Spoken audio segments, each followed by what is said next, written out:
From the soundstage at the Digital Media Classroom here at Wellington High School, welcome to another edition of Dialogue with the Dukes. Today's show is being brought to you by the Charmed Farmhouse, located at 126 West Herrick in downtown Wellington. Today we are very happy to have our guest, Mrs. Haley Sleggs. She is the band director here at not only Wellington High School, but throughout the entire Wellington school system. So welcome, Mrs. Haley Sleggs. Thank you. Even though you've been here for about, golly, what, year and a half or so, maybe even longer than that, this is the first time we've had the chance to interview you. So we need to know about your background. Where do you come from? So this is actually my 5th year in Wellington. Before teaching band, I taught middle school choir and music, but I've been the band director this is my 2nd year. Before teaching in Wellington, I taught in the Massillon City Schools. I got my undergrad degree from Baldwin Wallace University, and originally I grew up outside of Youngstown. Mm-hmm.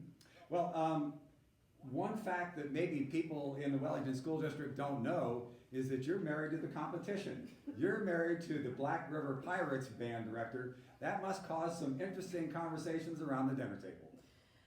Yes, so obviously we all know about the staunch rivalry between Wellington and Black River. To be fair, he taught at Black River before I was in Wellington, so we didn't know that was always going to be the situation. And while the two schools might be rivals in athletics, the bands obviously benefit from having two music teachers, two band directors, feeding off of each other, coming up with solutions, spitballing ideas back and forth. So Mr. Sleggs, my husband, has actually helped us out in a lot of different ways, sharing resources, sharing ideas. So yeah, it's actually turned out to be a really beneficial situation. How did you all meet? We were both in college together. Oh, okay. So it sounds like it's all peaches and cream at the dinner table. Is it really? Sometimes it's, if there's a competition where, let's say, his band was a little bit higher than mine was or vice versa, things can get a little testy sometimes, but usually it's all good fun. Well, obviously the band is a big part of athletics, and it really has a lot to do with pride in the community. The fact that for you people that have noticed, every time you come into the village of Wellington from all 4 directions, whether it be on Route 18 or Route 58, there's a sign that talks about the band and how they have done in competitions.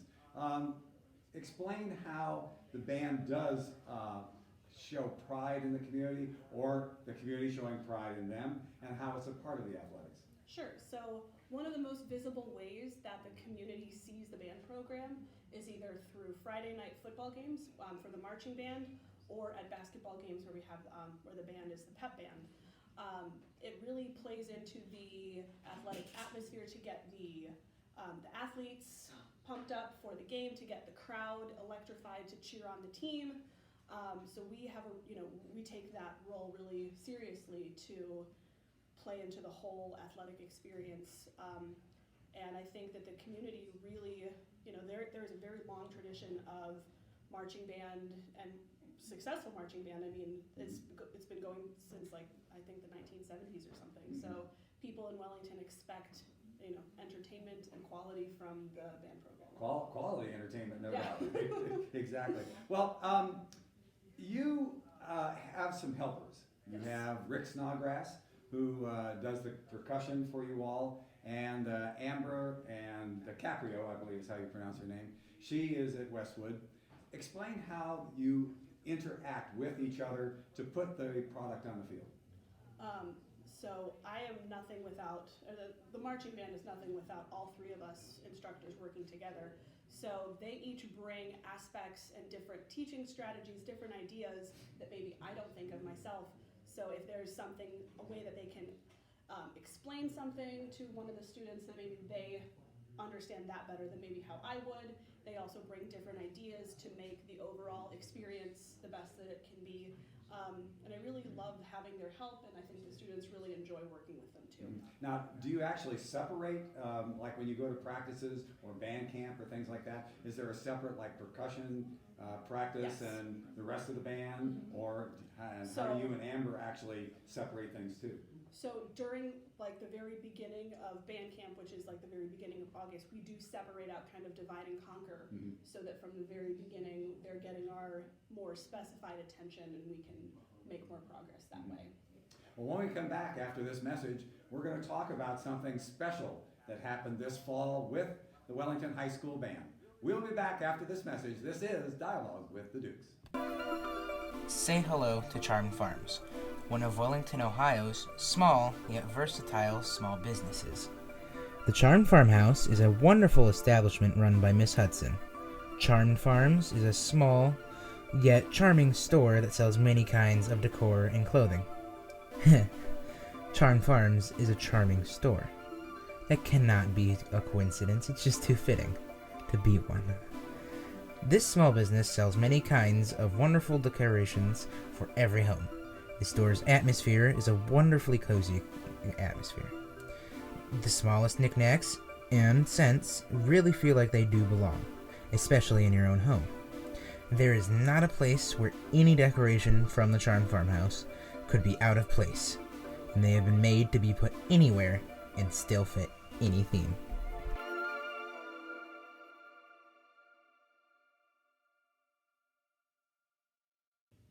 We are back.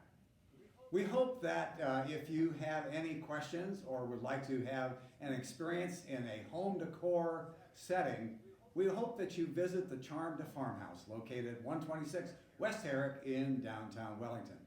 We've been speaking with Mrs. Haley Sleggs. She's the band director here not only at Wellington High School but throughout the Wellington School District. And during the first portion of the program, we talked about her background, how she interacts with the other members of the teaching of the band itself. And we also talked about that special little thing, the fact that you are married to the Black River Pirates band director, so, and how that actually interacts within the house situation, shall we say. Now we'd like to talk about something that happened very special this past fall. The Wellington High School Band was actually in the OMEA State Marching Band Finals. First of all, where was it held and what does OMEA stand for? So OMEA is the Ohio Music Educator Association, and they provide different performances, competitions for musicians and student musicians all throughout Ohio. We participate in different marching band competitions throughout the fall, and each time we get a chance, if we score high enough, to qualify for what is known as the state finals. So that is like the most elite competition at the end of the season. We were very fortunate to qualify for that state finals. It was held at Medina High School, and we received the highest rating that is possible, so that was very exciting for us. That's fantastic. Now, explain if you could, what the experience was like for you and Mr. Snodgrass and Mr. DiCaprio, and what it was like for the band, and the performance itself, and was there any nervousness or anything like that involved with anybody? So, we hadn't competed last year. There were no competitions because of COVID, obviously. So we were wondering how the band was going to do at competitions after a year off. And we actually qualified for state finals at our first competition out. We all were kind of like in shock and pinching ourselves, like, did this really actually happen? But, you know, the students worked extremely hard, and, you know, they hadn't been to state finals for several years. And so for the upperclassmen all the way down to, you know, the underclassmen and even the 8th graders, it was a really big honor for all of them, and it showed what their hard work and their teamwork more than anything else was able to do for them. Well, you mentioned that you received the highest rating possible and being able to go to the state championships at Medina High School. Actually, you know, you talked about the fact that we have upperclassmen, the underclassmen. That had to be a completely different experience since, as you said, it's been a few years since we've actually been able to qualify for that. So what was that experience specifically like? So it was just a very interesting dynamic among the marching band members. Over half of them are either 8th or 9th graders, so they had never even really performed with the marching band, let alone been to a competition or had any kind of idea what that was going to be like. And to the credit of the upperclassmen, they really helped them along and showed them the ropes, as it were, to make sure that they held the standard that our band is known for. Right. Well, there are two different kinds of marching bands, as I found out in talking with Mrs. Sleggs. One is a competition band, and that's what we are. We are a competition band. What? is a competition band? So in our athletic conference, you might notice that what we do, and the only other band that's competition is Black River, the types of performances that we do are a little bit different than the other bands in our conference. They're called a show band. So what we do is we spend most of our performance and rehearsals working on the same show. And throughout the competitions, that's the show that we perform at all those events. And what we're doing is each week we're working on making improvements, making changes, making adjustments to that same show. Whereas a show band, they might change their show every 2 weeks, every 3 weeks, and that's really designed just to provide different entertainment for the crowds on Friday night. And not to say that that's not our goal too, but we also have that added goal of competition and working and improving over the season. Well, I did notice, even though we are a competition band, I noticed that for like homecoming and for senior day, the band changed its program a little bit. How did that actually take place? So historically, the band has always done a different show for homecoming and for senior night. Historically, homecoming is usually a night where we invite some of the middle school band students so that they can have an idea what is waiting for them if they continue in the band program when they get to high school. And then also senior night is a show where the senior band members get to choose and design every aspect. So that's always really fun to see the different music selections they pick. They get to choose their own costumes and that sort of thing. So that's something they always look forward to every year. Well, one thing that probably the people in the school district don't know is the fact that you are not only the band director, but you teach other subjects too. What are they? So I teach 5th grade music, 6th grade band, 7th grade band, 8th grade band, and the high school band. So you obviously have a full day, needless to say. Yes. You aren't just doing the band itself. And then, of course, we have the marching band on Friday nights. We have the pep band. It could be any night of the week, depending on what the schedule does. With COVID-19, like as an example, on the 18th of this month, we've got the reschedule of Open Door here. So it could literally be any night that the pep band will be out there. Yes. How do you actually arrange that with the students along with their classroom work? So marching band is part of the, we use that class time in band to work on the marching band music, and a lot of that music carries over to pep band. And pep band is completely voluntary, so the students, it's not required, it's not part of their grade necessarily, but they do receive community service hours for it.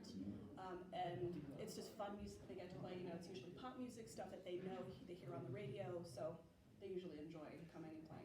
I have noticed that especially last night at the game, I've noticed that the music has gotten, for lack of a better term, a little more modern. Yes. That's probably an old person's term, but it seems like you're playing music that's a little bit more known a little bit more to the high school students, and I imagine that makes them happy. Oh yes, we played a new song, Blinding Lights by The Weeknd, and when I passed it out, all the students were like, yes, I know this song. So yeah, we're trying to keep things updated.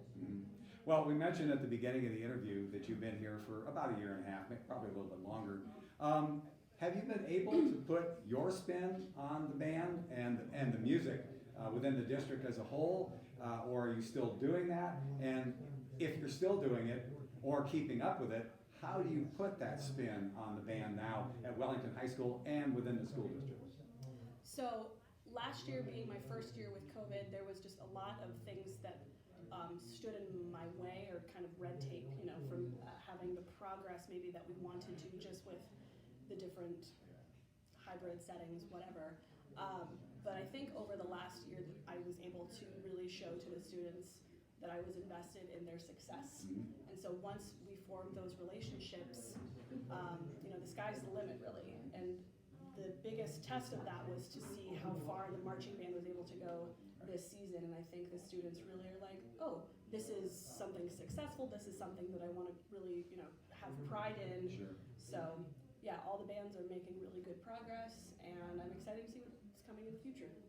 Well, I think there's no doubt about the fact that you put a huge feather in your cap when we won the best rating in the state finals. And as we said, it's been a couple of years since we've been able to do that due to COVID and other circumstances.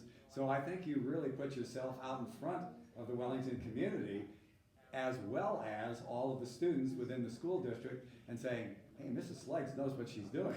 And look what we did, look what we accomplished. Right. And we certainly hope that can continue on into the future years. Yes.